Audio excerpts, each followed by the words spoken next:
రామనీలమేఘశ్యామ కోదండ రామ రఘుకులాబ్ధి సోమ పరంధామ సార్వభౌమ నీలమేఘశ్యామ రఘురాం రాం రాం రఘురాం జయ రాం రాం రాం జయ రాం. రామ, ఇప్పుడు వశిష్ఠుల వారు అన్నారు, ఈయనేం చెప్పలా, మా బుద్ధి పని చేయటం లేదన్నాడు. అంత ప్రేమ. అప్పుడు వశిష్ఠుల వారు కల్పించుకుని, నీ ఆజ్ఞ ప్రకారమే మేమందరం వర్తిస్తాం. ఫైనల్ అండి, భగవంతుని యొక్క సంకల్పం ఫైనల్. అందరూ అదే శరణాగతికి లక్షణం. వారు ఎలా సంకల్పిస్తే అట్లా మనం చేతులు ఎత్తటమే, అంతే. రక్షిస్తే ఆనుకూల్యస్య సంకల్ప ప్రాతికూల్యస్య వర్జనం. ఆ విధంగా ఆజ్ఞ ప్రకారంగా మేమంతా ప్రవర్తిస్తాం, మా అభిప్రాయం కూడా అదే అని ఎప్పుడైతే అన్నారో రామచంద్రమూర్తి లేచారు. కూర్చుని ఉన్నటువంటి వారు చేతులు జోడించి నమస్కారం చేశారండి. స్వామి, గురుదేవ, మీరు పూజ్యులు, జనకులు, మా మామగారు. ఆ ప్రకారంగా మీరు నడుచుకుంటా ఉన్నారు, మాకు చాలా సంతోషం. అరథ అమిత అతి ఆఖర థోరే జో ముకురు నిజ పాని. అక్షరాలు చాలా తక్కువ, మాట్లాడిన అక్షరాలు తక్కువ, కానీ అర్థం మాత్రం గొప్పది. కొంతమంది గంట సేపు ప్రసంగిస్తే అసలు వారు ఏం చెప్పదలుచుకున్నారో మనకు తెలియదు, అసలు ఒక గంట సేపు అయిపోతుంది. అలా కాకుండా చెప్పే విషయాన్ని 4 ముక్కలలో అద్భుతంగా చెప్పేస్తారు కొంతమంది. వాక్చాతుర్యం. అంచేత దానికి నమస్కారం. భరతుడు లేచి నిలబడి 2 చేతులు జోడించి రామునికి, జనకునికి, గురువుగారికి, ఇతరంగా ఉన్నటువంటి వామదేవాది మహర్షులకు వారందరికీ నమస్కారాలు చేసి, స్వామి, మీరు సర్వాంతర్యాములు, సభలో చెప్పకపోయినా కూడా మీ లోపల నుండి మీ మనసులో ఉన్నటువంటి మాట మేము గ్రహించాం. అలాగే కాకపోతే ఒక్కటి నేను కోరుతున్నా, మీరు వచ్చే వరకు నేను రాజ్యభారాన్ని మీ మీద వేసి నేను పరిపాలన చేస్తా అన్నాడు. అంచేతనే ఏదైనా నాకు మీ తరఫుగా ఒకానొక గుర్తు, ఒక చిహ్నం, అభిజ్ఞానం. ఇప్పుడు ఏం కోరారు? పరమాత్మ యొక్క పాదుకలు కోరాడు భరతుడు. ఇప్పుడు గురువుగారు సన్నిధిలో ఎల్లకాలం మనం ఉండలేము, కుదరదు. గురు పాదుకలు, గురువుకి బదులుగా గురు పాదుకలు. ఈ గురు పాదుకకి గురువుకి అభేదం, అంతభావం ఉండాలి. ఇవేవో చెక్కలతో చేసినవి, దాని మీద బంగారపు వెండి తాపడము, ఆ భావంగా ఉండరాదండి. పాదుక అంటే గురువే, ఆ భావం. అలా కోరారు. కృపా భలాయి ఆపనే నాథ కిన్హ భలమోర్ దూషణ భేభూషణ సరిస సుజ సుచారు చహువోర్. ప్రభు, మీ యొక్క పాదములో ఎంత గొప్ప. ఇప్పుడు భగవంతునికి మనలాగానే ఆకారం, పాదాల దగ్గర నుంచి శిరస్సు వరకు ఆపాద మస్తకం అంటారు. ఆపాద మస్తకము మనకి ఎట్లనో పరమాత్మ కూడా అలాగే మనం ఊహించుకుని, ఇది మనం వేసుకున్న బొమ్మండి. ఆయనకు రూపం లేదు, నామం లేదు, మనం కల్పించుకున్నాం. మొట్టమొదటి కల్పన చేశారే మహర్షులు, వాళ్ళు గొప్పవారు. వారు శ్లోక రూపంగా అందించారు. శ్రీరాఘవం దశరథాత్మజం అప్రమేయం. మాట గొప్పది. అప్రమేయం అంటే మనసుకి వాక్కుకి అందేది కాదు ఆ తత్వం. ఇలా శ్లోకాలు మహర్షులు చెప్పారు కనుక ఆ శ్లోకాలను బట్టి చిత్రములు వచ్చినాయి, బొమ్మలు వచ్చినాయి. కనుక ఆపాద మస్తకం మనలాగే పరమాత్మ కూడా ఉంటుంది.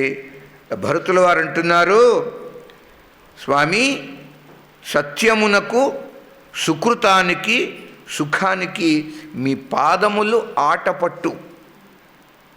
పరమాత్మ ఇతరంగా ఎంత శరీరం ఉన్నప్పటికీ ముఖాన్ని చూచి వెంటనే మన కళ్ళు కిందకు వచ్చేస్తాయి. ఎక్కడికి వచ్చి పడతాయి? ఆ పాదాల దగ్గరికి వచ్చి పడతాయి. పాదాలు గొప్పవి. వెంకటేశ్వర స్వామి వారు కూడా 2 చేతులు కదా, ఒక చెయ్యి అభయహస్తం, మరొక చెయ్యి ఎప్పుడు నీకు మా అభయం వస్తుంది, అభయాన్ని ఎప్పుడు పొందుతావు, దానికి కారణం చెప్పి ఇట్లా నువ్వు ఉండేటట్టయితే నీకు అభయం ఇస్తా. అభయానికి క్వాలిఫికేషన్ అలా చెబుతూ ఈ చేతితో అభయహస్తం, ఈ చేతితో వరద హస్తం. ఇది అభయ, ఇది వరద. వరాలు ఇవ్వటం కనుక ఇట్లా ఉంటుంది చెయ్యి. ఈ చెయ్యి ఎక్కడ చూపిస్తుంది? చాలా చూడండి, తిరుపతిలో ఉండనివ్వరు అక్కడ, చిక్కది. కానీ ఇతరత్రా కూడా బొమ్మలనేగా విగ్రహాలు. పరమాత్మ యొక్క ఈ వామహస్తం అండి తన యొక్క పాదాలను చూపిస్తూ ఉంటుంది. గమనించాలి. నా పాదాలురా, అవి పట్టుకో, నీకు అభయం ఇస్తాను నేను. ఇదండి రూపం. అబ్జర్వ్ చేయండి. ఇక్కడి నుంచి మనకు వస్తాయి ఎప్పుడు? ఆ పాదాలను పట్టుకున్నప్పుడు. పవమాన సుతుడు బట్టు పాదారా విందములను, నీ నామ రూపములకు నిత్య జయ మంగళం. అలా ఆ విధంగా పాదాలు పట్టుకుంటాడు ఆంజనేయ స్వామి. ఆ చరణాలు అంత గొప్పవి. అలా అంటూ సుఖానికి సత్యానికి నీ పాదములే ఆశ్చర్యంగా ఉన్నాయి మహానుభావ. జీవులకి స్వార్థం నీ పాదాలే, చతుర్విధ పురుషార్థాలు ఇచ్చేటటువంటిది నీ పాదం. అందువలన నేను కోరుతున్న బైఠాయే సమీప్, నీ పాదుకలు నాకు ప్రసాదించు. అలా కోరారు. ఇప్పుడు ఇది రామ పట్టాభిషేకం కొరకు వచ్చినటువంటి భరతుడు పాదుకా పట్టాభిషేకం చేశాడు చివరికి. తప్పలా ఇంకా. అందువల్ల సరిస శ్వాన మగవాన్ జువాన్ వాసుదేవ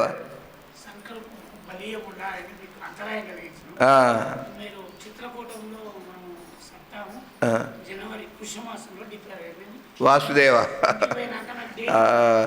సంతోషం. అవును, చాలా సంతోషం వాసుదేవ. చిత్రకూట మహాక్షేత్ర సందర్శన యోగం ఈ జీవితానికి ఒక భాగ్య విశేషం. పరమాత్మ అందరికీ ఆ భాగ్యం కలిగించుగా. కానీ స్వామిని ప్రార్థిద్దాం పాదాలు పట్టుకుని. సరిస శ్వాన మగవాన జువాను, ఆ నిర్ణయ భారం పరమాత్మ అలా కోరారండి. ఇప్పటికీ భరతకూప ఆ మాట తులసి రామాయణంలో కూడా ఉంది.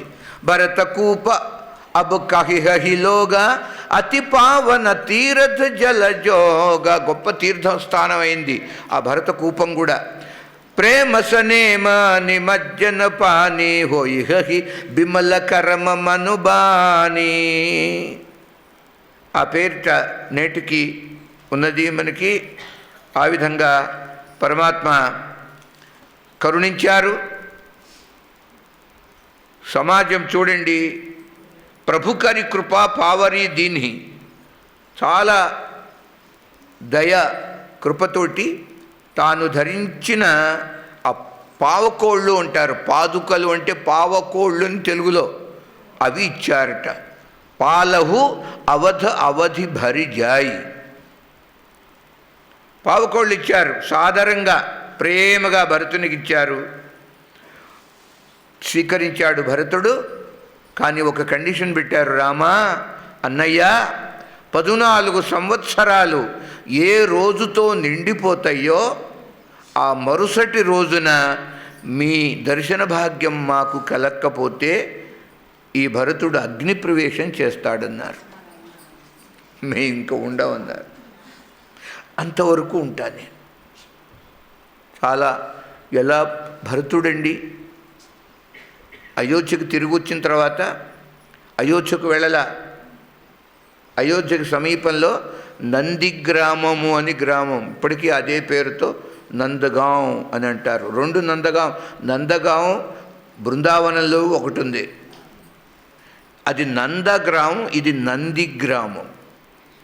అయోధ్య సమీపంలో ఆ నందిగ్రామంలో తాను ఉంటూ, ఎందుకని మహానగరంలో సకల సుఖాలు అనుభవించవలసినటువంటి మా అన్నగారు అరణ్యాల్లో ఎలా బతుకుతున్నారు? ఆయన ఒక సౌకర్యం ఉందా అండి? కాళ్ళకి చెప్పులు తొడగల రాముడు 14 ఏళ్ల పాటు చెప్పులు లేకుండా. చాలా కాల క్రితం వరకు కూడా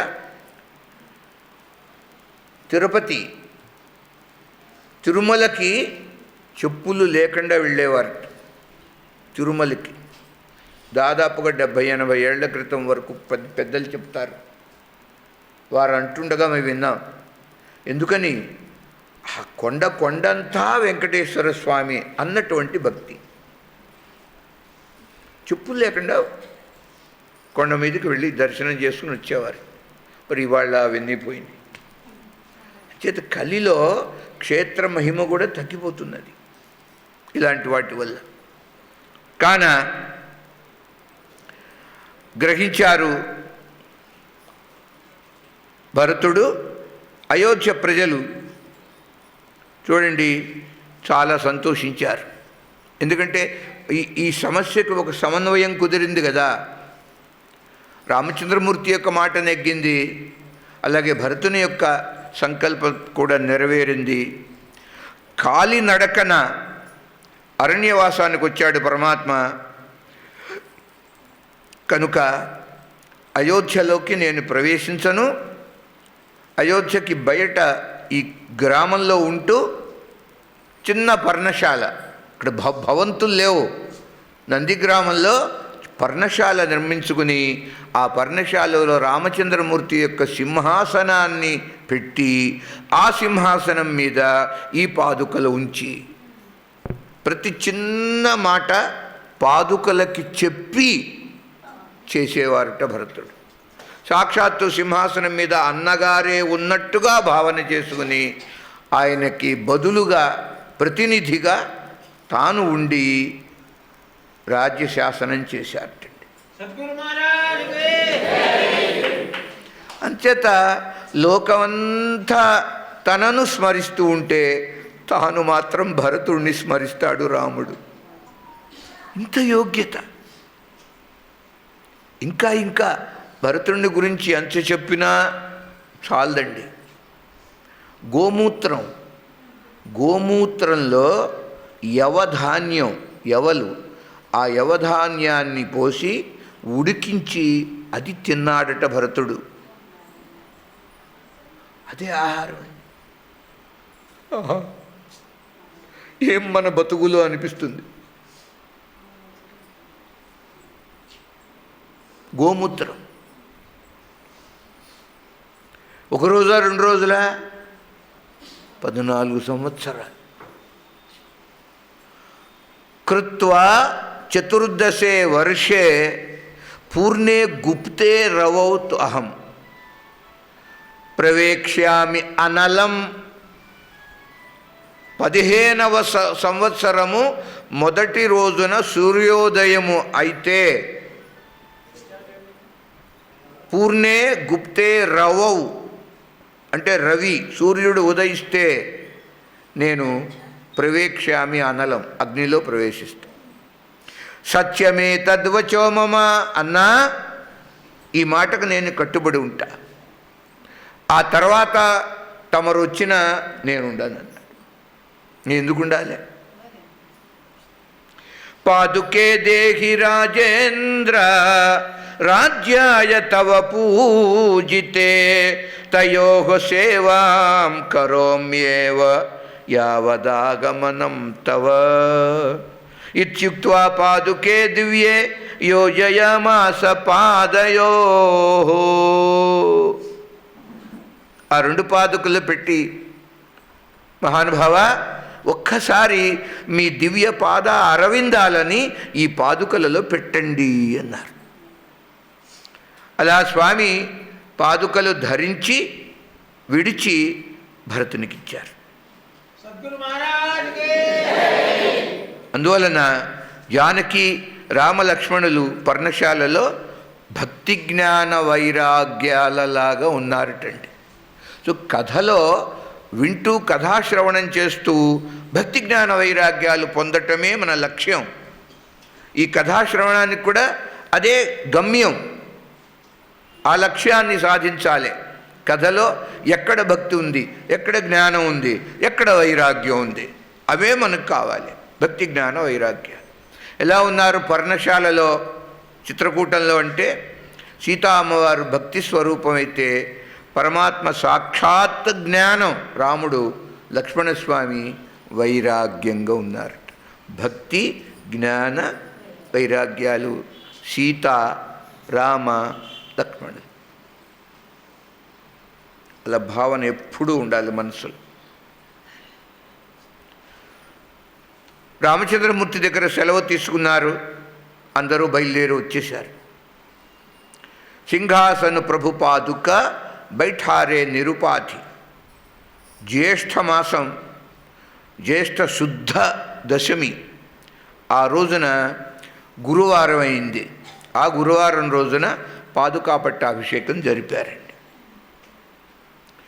అయోధ్యావాసులందరినీ ఈ పట్టాభిషేక మహోత్సవంలో భాగస్వాములుగా చేశారట.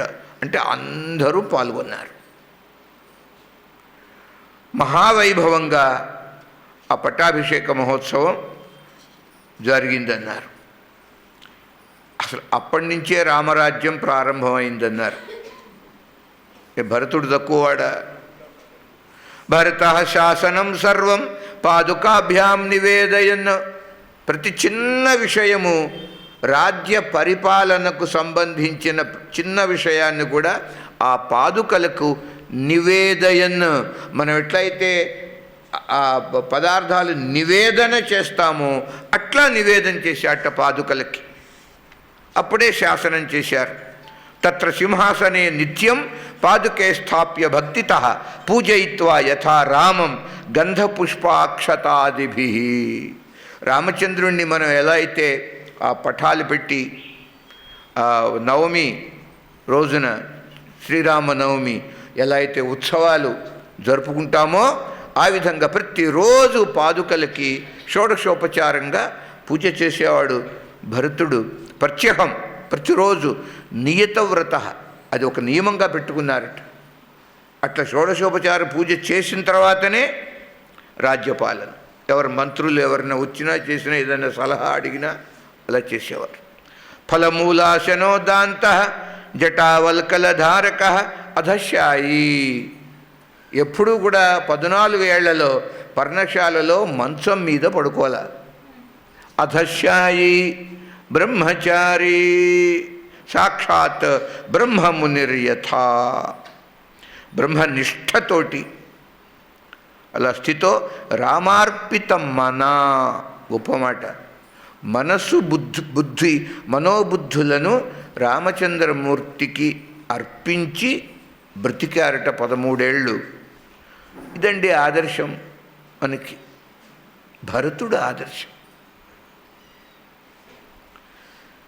జనరంజన భంజన భవచారు రామసనేహ సుధాకర్ సార్.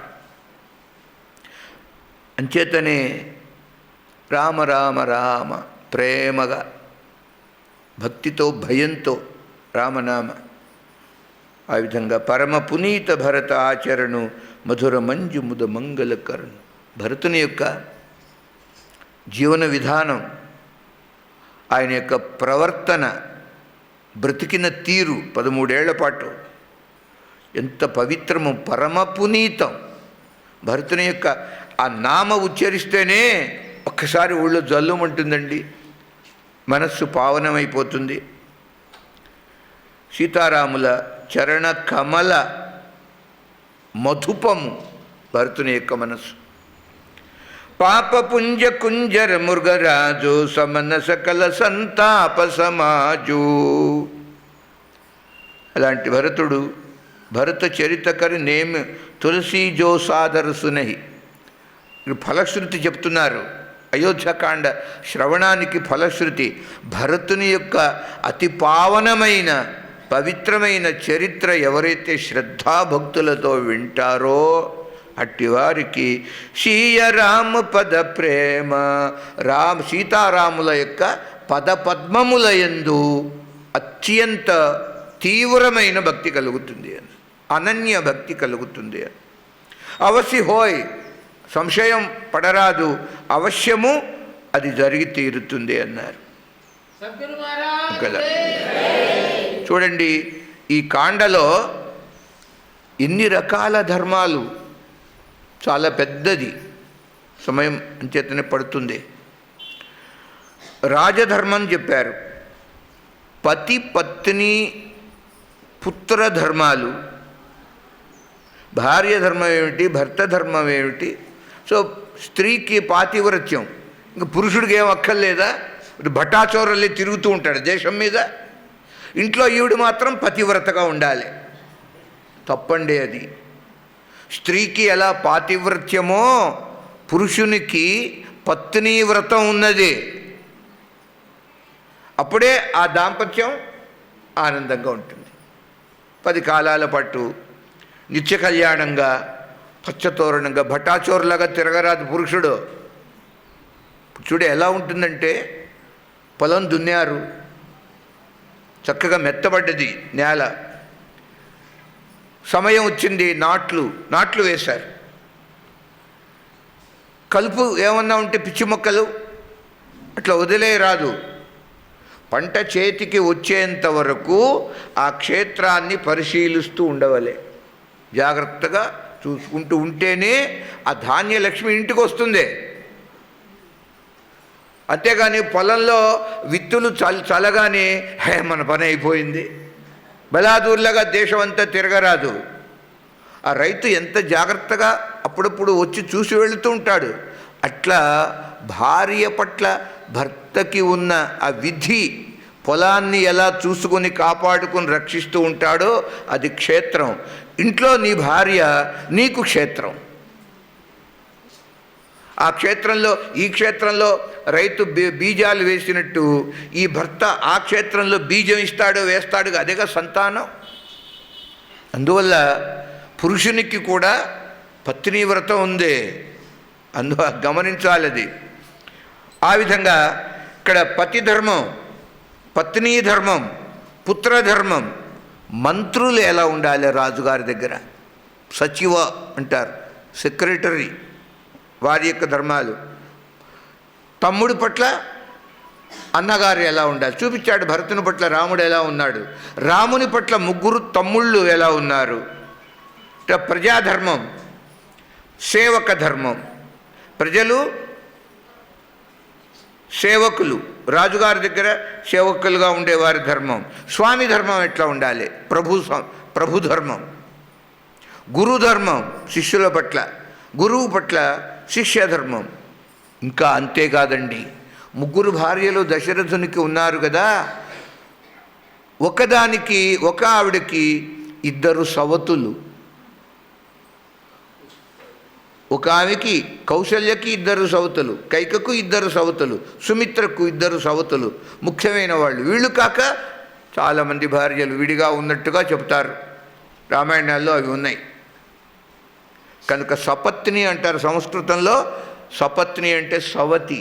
సవతి ధర్మాలు కూడా చెప్పారు ఇక్కడ. ఒకవేళ సవతి అంటూ ఉంటే ఆ ఇంటి ఆవిడికి ఎలా ఉండాలి? సపత్ని ధర్మాలండి. సాధారణంగా ఏ స్త్రీ కూడా సవతిని కోరదు. మహావిష్ణువు లక్ష్మీదేవికి ఎప్పుడైతే ఆవిడ వచ్చి వెతుక్కుంటూ వచ్చి మా స్వామివారు ఎక్కడున్నారని ఆ వరమాల ఆ మెళ్ళో వేస్తుంది. సముద్ర తీరంలో క్షీరసాగరం. ఆయన గారు గుర్రు పెట్టి పడుకున్నాడు. ఈవిడ ఎక్కడికి పోతుంది లేని, నన్ను కాదని. ఆ లక్ష్మీదేవి వరమాల మనసులో మెళ్ళో వేయగానే పరమాత్మ పరమానందం చెంది, లక్ష్మీ నీకు సవతి సంకటము ఉండదే అన్నాడు. దాన్ని ఇప్పటి వరకు పాటిస్తున్నాడు మహానుభావుడు. సవతి సంకటం లేదండి, పరమాత్మ అనుగ్రహం. సో భర్త ఉన్నంత వరకు భర్త మీద ప్రేమ, ఇద్దరిలో ఎవరో ఒకరు పోవటం జరుగుతుంది. ముందుగా భర్త వెళితే అప్పుడు భర్త ఎవరు? పరమాత్మే భర్త. అది సనాతన ధర్మం. కానీ ఆయన బ్రతికున్నంత వరకు మాత్రం ఆయనే దేవుడు. ఇప్పుడు అంటుంటారు లోకంలో, మా దేవుడు మా దేవుడు అని అంటుంటారు. ఆ దేవతలు కాదు, ఈ దేవత ముఖ్యం. సనాతన ధర్మం అండి దాంపత్యం. మా దేవుడు దేవుడు అంటుంటారు. అందువలన బ్రతుకున్నంత వరకు ఎంత ప్రధానం అంటే, తన భర్తను కాదని మరొక గురువు దగ్గర ఉపదేశం కూడా పొందరాదుట. ధర్మశాస్త్రం ఉందట. భర్త ఉండగా మరొక పురుషుని దగ్గర మంత్రోపదేశం పొందరాదు అని ఉంది. ఒక పొందినా పనిచేయదు. అది ఎలా సాధ్యం మరి? ఈవిడికేమో మంత్రం పొందాలని ఏదో పంచదశో ఆడవాళ్ళ మంత్రాలు ఉంటాయి, షోడశి, బాలా మంత్రం, ఇలాంటి నవారణం అంటూ ఉన్నాయి. అయ్యోయ్యో ఇంత పెద్ద మాట శాస్త్రం చెప్తుంటే మా ఆయనకే మంత్రం రాదే, ఆయన నాకేం మంత్రోపదేశం చేస్తాడు కదా. దానికి పరిష్కారం చెప్పారు. ఈయన గారి దగ్గర ఆ మంత్రం లేకపోతే ఆయన మరో గురువు దగ్గర ఉపదేశం పొంది అప్పుడు భార్యకి చెప్పాలి. తన భర్త దగ్గరనే ఉపదేశం పొందాలి. అంతే, ఇతరుల దగ్గరికి వెళ్ళి ఆ పాదాలు పట్టుకుని నో, అది పర్మిషన్ లేదు. ఇట్లా ఉన్నది శాస్త్రం. మా లోకంలో ఇప్పుడు ఎలా జరుగుతుందో మనకైతే తెలియదు. అది ఉన్న విషయం అది. కనుక చూడండి, సపత్ని ధర్మాలు కూడా ఈ అయోధ్యకాండలో మనకు పుత్రధర్మం, అతిథి ధర్మం. అతిథులు అభ్యాగతులు వస్తే గృహిణి ఏం చేయాలి, ఎలా వర్తించాలి? సామాన్యం అండి, ఊరికే వస్తారా అతిథులు అభ్యాగతులు? ఎంత అనుగ్రహం! వర్షం కురిపించడానికి వస్తారు ఆ ఇంటికి, తిండి లేకుండా వస్తారా అండి? ఎలా ప్రవర్తించాలి? ఇన్ని రకాల ధర్మాలు, ఈ కర్మకాండ, ఉపాసనాకాండ, జ్ఞానకాండ, భక్తికాండ. జామాత అంటే అల్లుని యొక్క ధర్మం, జామాతృ. శ్వశుర మామగారి యొక్క ధర్మం, స్నుషా.